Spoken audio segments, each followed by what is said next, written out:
This video demonstrates how nurses can integrate the best practices incorporated in the Try This tool to anticipate and prevent wandering and elopement of hospitalized patients with cognitive impairment.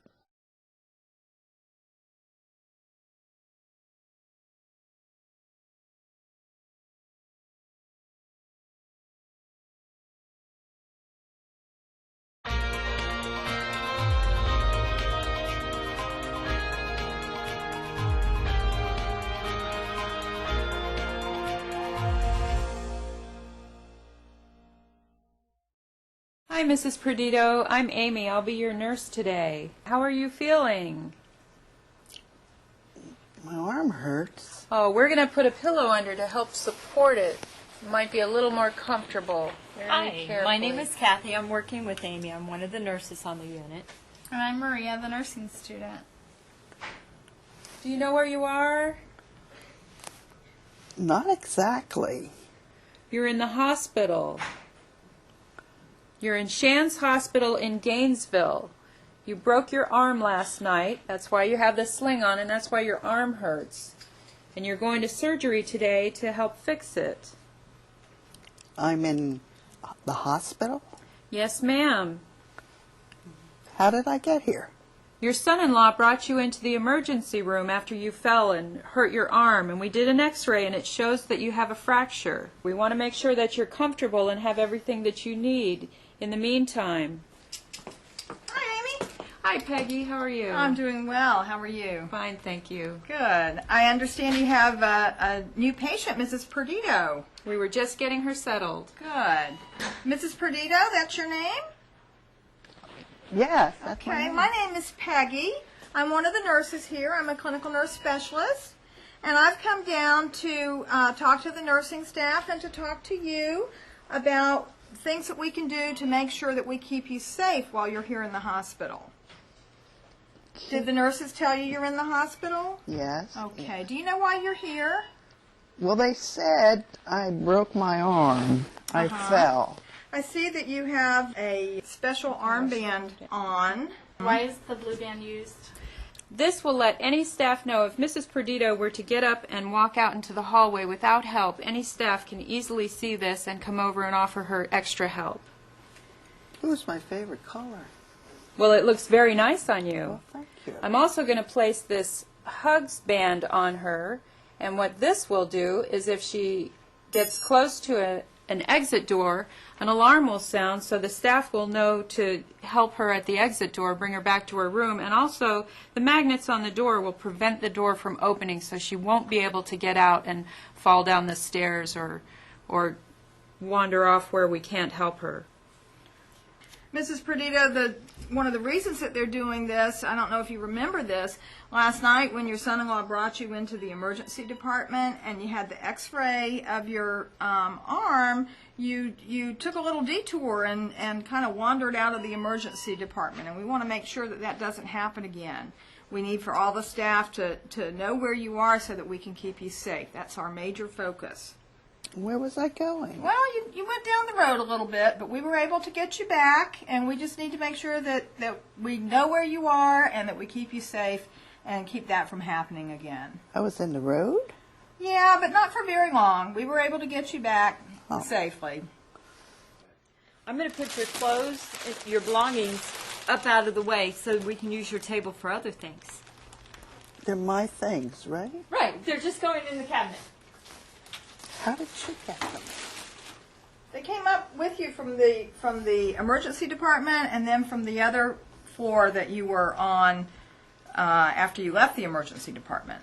Well, I've been all over this hospital. Yeah, and that can really increase confusion when you get all settled in one room and then we move you to another room. So, as I said, it's really important that we take special measures to make sure that that you're safe and that you're as familiar with your environment as you can be. I never used to be confused. Sometimes when somebody comes in from home or they're in a familiar environment and they come into a hospital, everything looks different. It's very easy to get disoriented to your environment. And one of the things that Amy has done here to help keep you safe is assign you to a room that is close to the nurse's station, and it's in a high traffic area where all the staff will be able to help her keep an eye on you.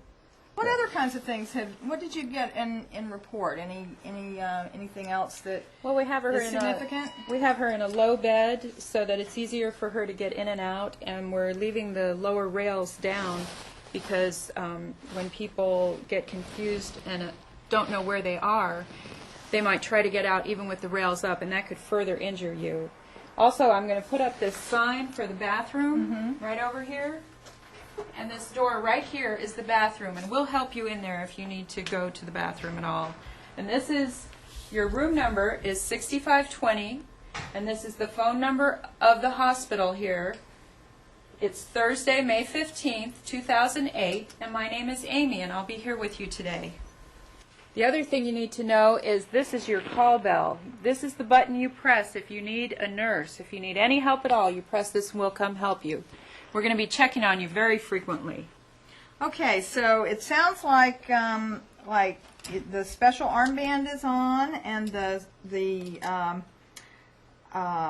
precautions armband is on. You've got the bed in the low position, I see, and the bottom side rails are down. You've taken the restraints off.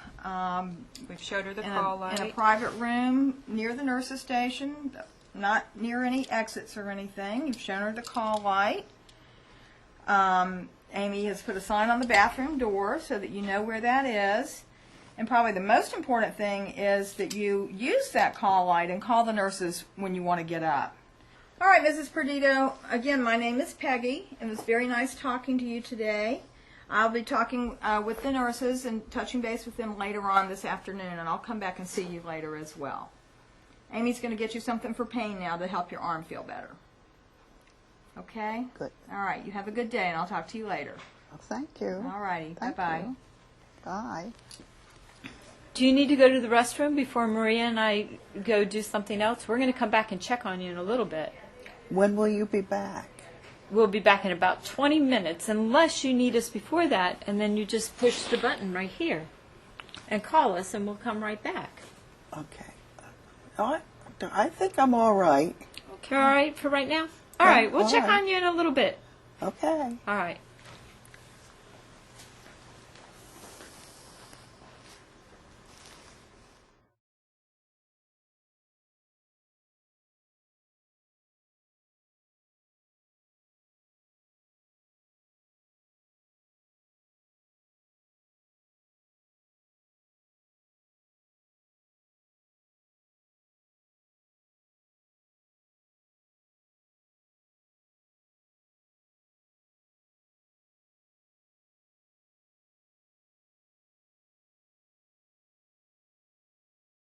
As you know, Mrs. Perdido was admitted to the unit yesterday, and we transferred her here to 65 because you have the wandering system in place, and it was really important to keep her safe.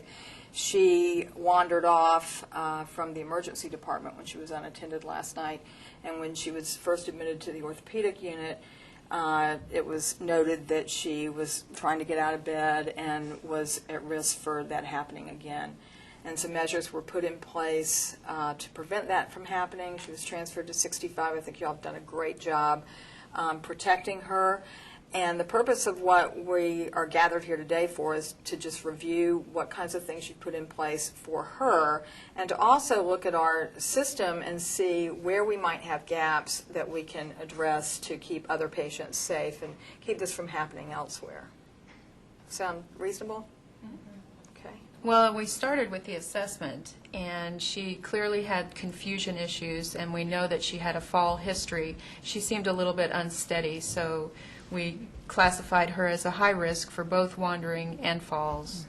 We put her in a low bed, and we left the side rails down. Every time we enter the room, we introduce ourselves and orient her to her surroundings again. We do frequent checks as well. She has the special colored armband, the blue, that stands out so any staff member can see that she's a wanderer. And she also has the wander guard in place, which will actually lock exit doors as she approaches. And the alarm that goes off at the nurse's station will indicate her bed number 6520 in Zone 2 or Zone 3, so we know which patient and which exit to look for without spreading her name. Mrs. Perdido is lost. Right. It's important that all disciplines are involved in this, and so, it can be the physician, the PCA, PT, nursing students, anybody who assesses that the patient may have a risk for wandering. We like to get a plan in place as soon as possible. We like to involve the physicians or the ARMPs. And our protocol is such that if we're going to put them on the Wander Alert system and put the bracelet on, we do have to have a physician order for that. And we'd like to include them in the plan of care. If the patient is at risk of wandering, we would actually assist them as in walking them downstairs. Sometimes that helps. If they're going downstairs for a procedure, we would normally go with them. That way they don't wander off or anything. And what role does the family play in that? Well, we have the family sometimes. We ask them to, like if they're going to be there, we can step out the room for a minute or however long they're going to be there.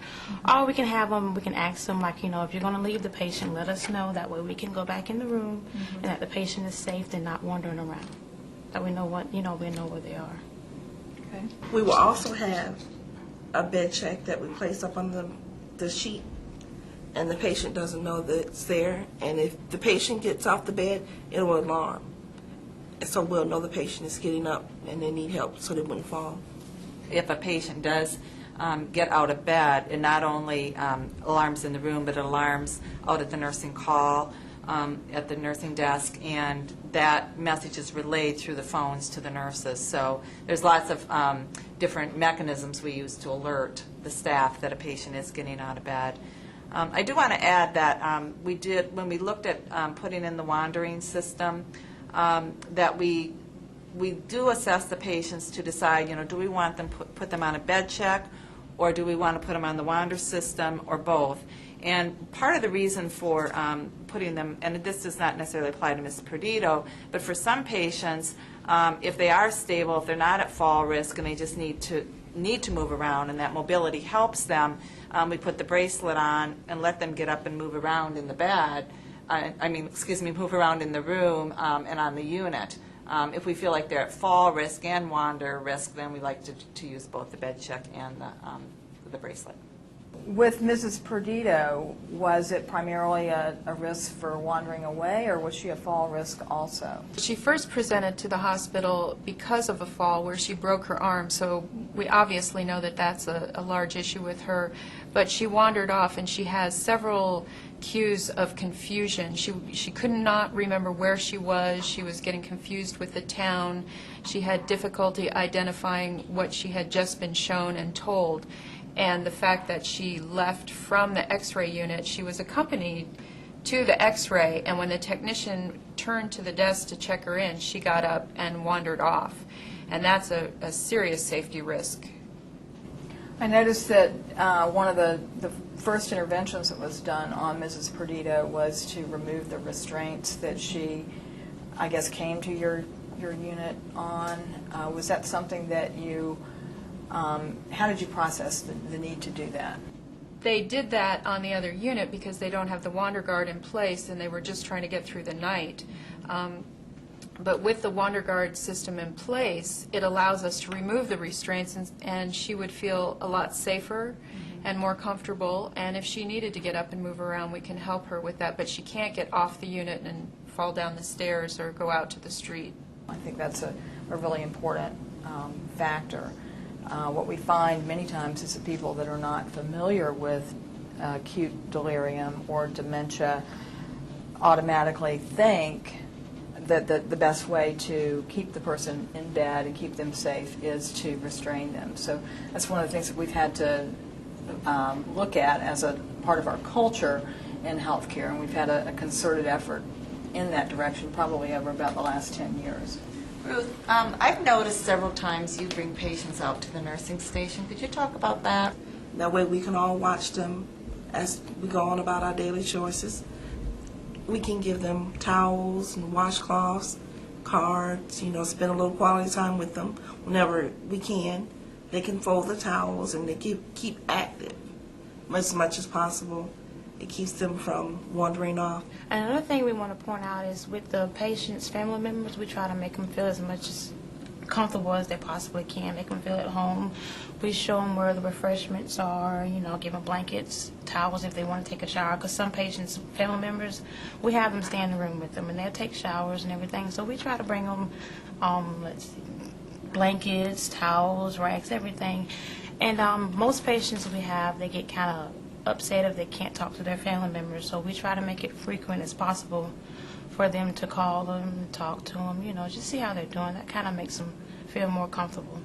And I think it's important for people to realize that people with acute delirium or dementia are used to having family members, and that familiar voice and that familiar presence is oftentimes very effective in decreasing their confusion and their agitation.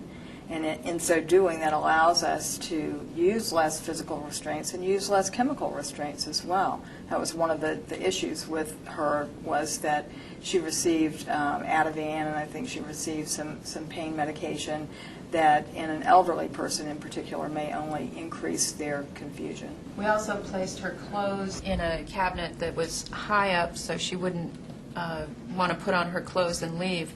Another issue in the positioning of the room, not only that she would have to walk past the nurse's station to get to an exit, but that the exit is not in clear sight. If she doesn't see people leaving and coming and going, she's less tempted to follow them out. Well, I think you're all to be commended for a job well done with this patient, and it gives me a great sense of confidence that that you're able to afford the safest care to patients that are at high risk for wandering away like Mrs. Perdido. Thank you. You apparently have a unit here in your hospital, Unit 6500, in which there's a lot of special precautions to try and prevent people from leaving the unit and wandering away.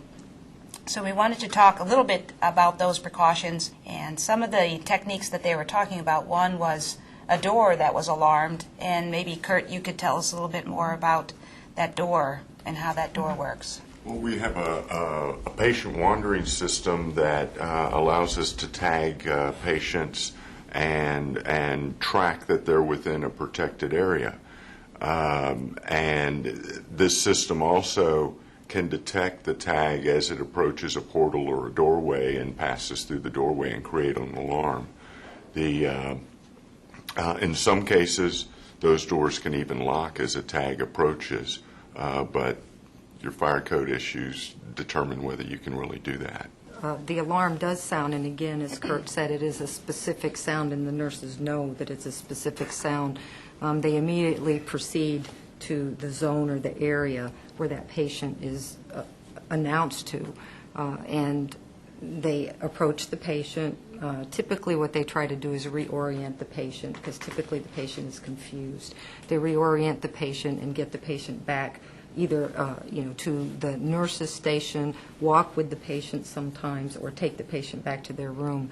But we found it invaluable because we did have patients that were wandering off the unit, and they were lost for quite a long time. And again, some of the things that we've been talking about is how do we let other people know, if that patient was to wander off that unit, that it is a patient that needs to be brought back, to a particular area. One of the strategies that I'd like to look at implementing here is putting a certain color of slippers on the patients. Mm-hmm. They typically, as they're wandering through the hospital, would be nice if, for example, our slippers are gray, and maybe for patients that are a little confused, we could put red slippers on them, because typically they don't get dressed, they just leave. So, anybody seeing a patient with red slippers, pretty much like the ID tag that the ED is planning to implement, we would know, anyone would know, and our name badges have their units on it, and that patient could be taken back by security or actually any staff member. Once we get notified, we've got a couple things that we do. We almost immediately turn around and call UPD, University Police Department. One of the things that we know, and some of this is just from some of our other projects that we've done measuring infant abduction prevention, for instance, we know that you can go from a patient room to outside the building in 2 minutes if you happen to pick the right pathways. And that really applies to anybody.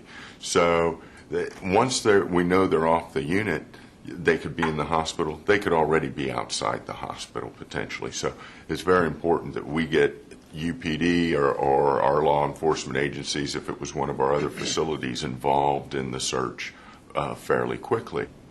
We would get the most information as possible. Usually a phone call from security would give us an initial information. That information is given to dispatch, and dispatch right away will find out that the person has dementia or Alzheimer's, and there's a serious situation here. I think you've mentioned that you've had some trouble getting some of the information you need in some of these things. Yes, good point. Many times in the past, we've had problems because of HIPAA. The people that are giving the information don't want to give out too much information. And that's not the time that we need to be having a stall. We may need to get this information out to the press, out to TV stations.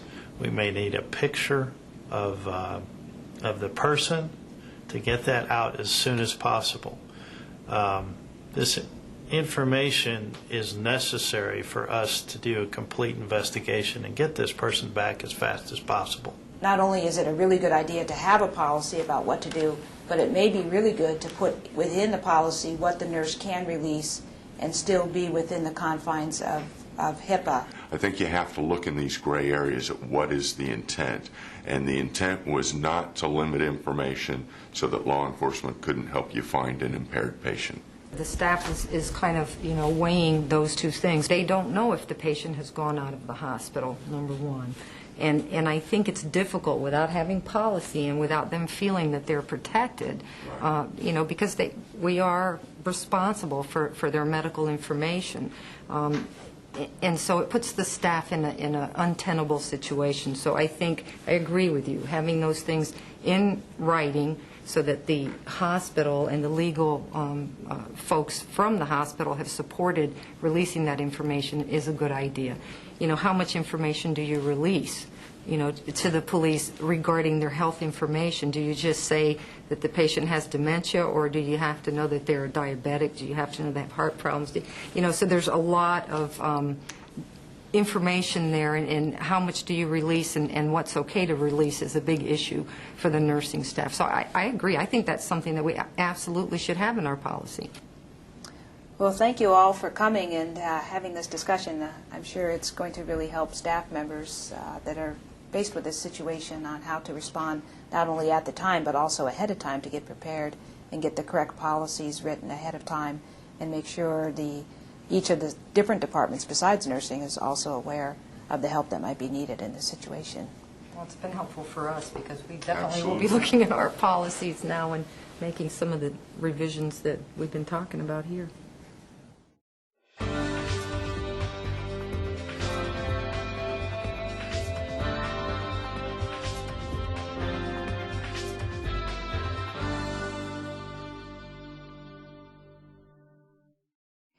Well, that word wandering gets used a couple different ways. So one of the most common ways that they speak about wandering is that somebody is actually kind of aimlessly pacing in the environment. So they might, if they're in a hospital setting, for instance, they might be walking around a circle in that environment, and they'll just keep doing that for a long period of time. But there's another problem that's commonly called wandering that actually is very different, and that's where somebody actually wanders away from the hospital. And one of the distinct differences is that wandering in and of itself, this aimless pacing, that's probably a behavioral problem that's associated with dementia in the same way like sundowning behavior might occur. So that's a relatively predictable behavior. So about 25% of people with Alzheimer's disease or other dementias demonstrate this problem of wandering. But all persons with dementia or Alzheimer's disease are actually at risk for wandering away from an environment. And they're not usually doing that because they kind of are walking in this circle and somehow they get lost in the circle. Most often they wander away from their caregiver, be it the hospital or their relative, because they're usually doing something. So it may be that they usually take a walk around the block, and then on a given day, for whatever reason, they don't negotiate the turns correctly, and then they become lost in the environment. And the same is true in the hospital environment.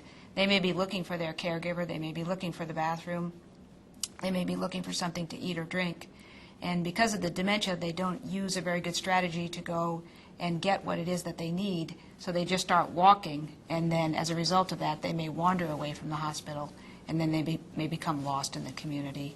One of the reasons that people with dementia have such a hard time if they're in an environment and they start in a certain direction, that they can't just turn around and figure out that their caregiver was behind them, is that they've lost a particular skill called wayfinding. And wayfinding is your ability to make a mental map that when you come into a new environment, or even in a familiar environment, you can make a mental map of that environment. And so if you know that you want to go to the kitchen, you know what the direction is to that kitchen.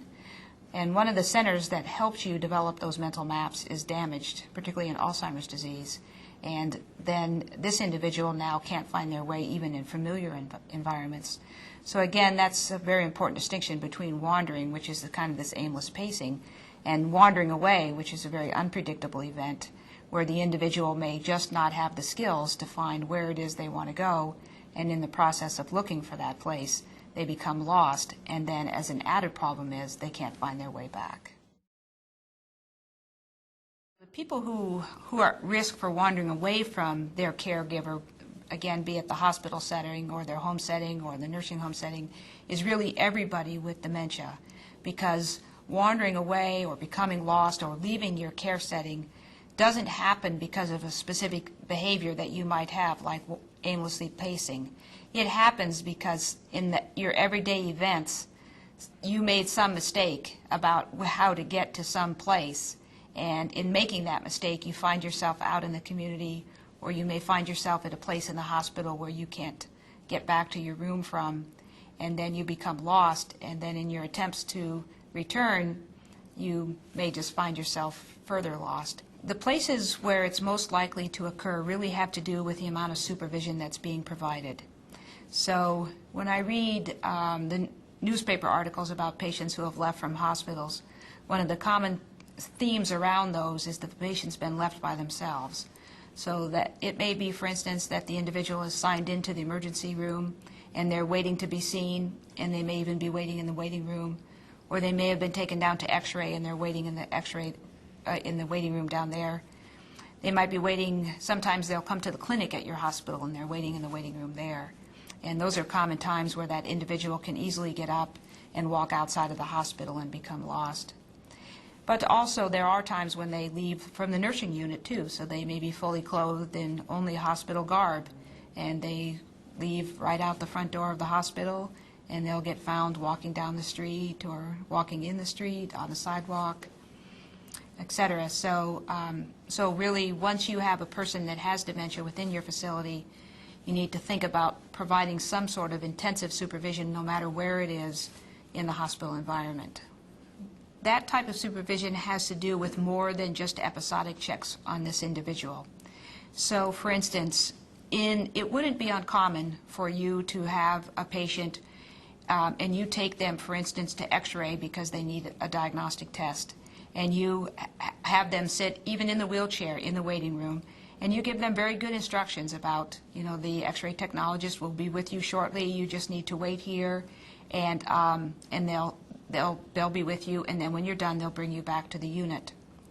And they may only be gone for 2 or 3 minutes, but in that 2 or 3 minutes, somebody with dementia could have completely forgot what you had just told them, and they may think, I don't know why I'm here, I'm thinking I probably shouldn't be here, and so they stand up out of the wheelchair and they start walking. Again, no ability to rationally decide what would be a good place to go or where they would get help, and they just start walking, and eventually they'll find an outside door, and or maybe a locked room, and they'll hide in a locked room or something like that.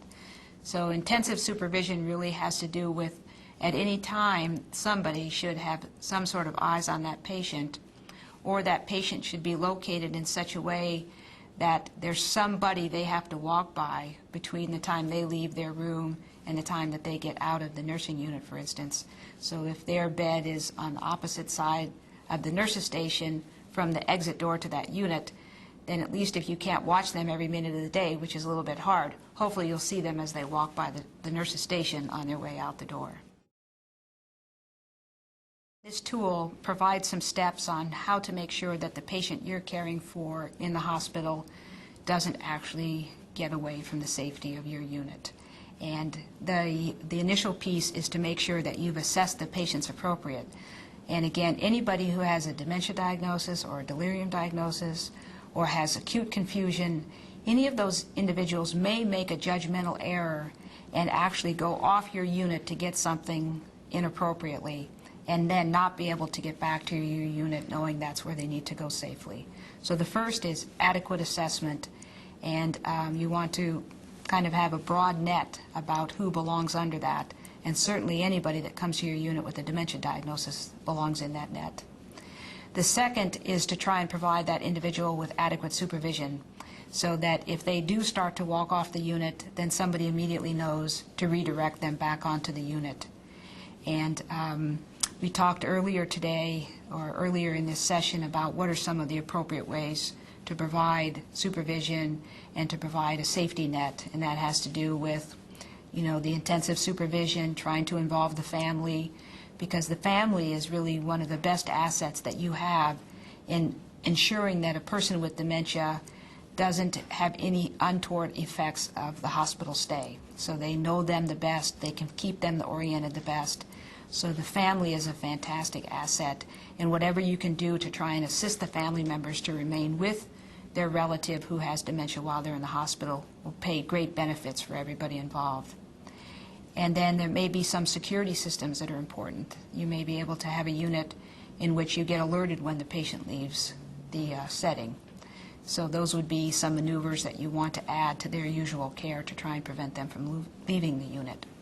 Sometimes persons with dementia, when they're in the hospital, even though you keep telling them, you know, you're in the hospital, you need to stay here, we're going to really help you get well, they keep thinking in their head they need to go home.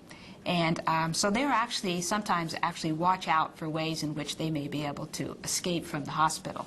And so if the person is constantly seeing triggers of people being able to leave the unit, they can actually pick up some of those behaviors actually, and they can pattern those, and then they can get out. So in nursing homes, it's not an uncommon story to have a person with dementia who's actually figured out the key code just by watching visitors get out, or figured out how to wave their hand by the door, and then that opens the door and they can get out.